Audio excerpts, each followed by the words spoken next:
আজকের এই ভিডিওতে আমরা অষ্টম শ্রেণীর বাংলা দ্বিতীয় ইউনিট টেস্টের সিলেবাসভুক্ত অচিন্ত্যকুমার সেনগুপ্তের লেখা ছন্নছাড়া কবিতাটি নিয়ে আলোচনা করব।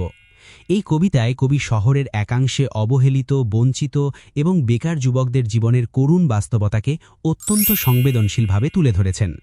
কবিতার শুরুতে কবি গলির মোড়ে একটি জীর্ণ ও রুক্ষ গাছের বর্ণনা দিয়েছেন, যা আসলে সেই কর্মহীন, স্বপ্নহীন ও আশ্রয়হীন যুবকদের জীবনেরই এক বিষাদময় প্রতীক।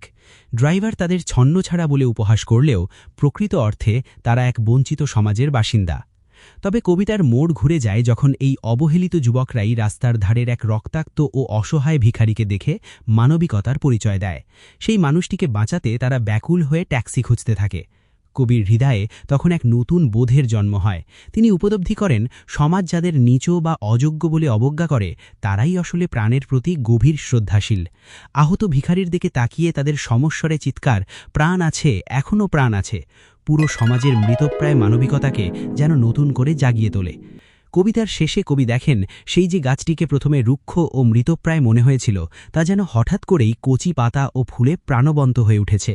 এটি মূলত মানবিকতার জয় ও প্রাণশক্তির পুনর্জাগরণেরই এক সার্থক প্রতীক।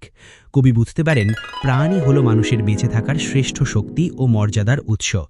পরিশেষে অবজ্ঞা আর অবহেলার আড়ালে লুকিয়ে থাকা সেই যুবকদের মানবিক সত্তাই এই কবিতাকে এক গভীর জীবনবোধে উন্নীত করেছে।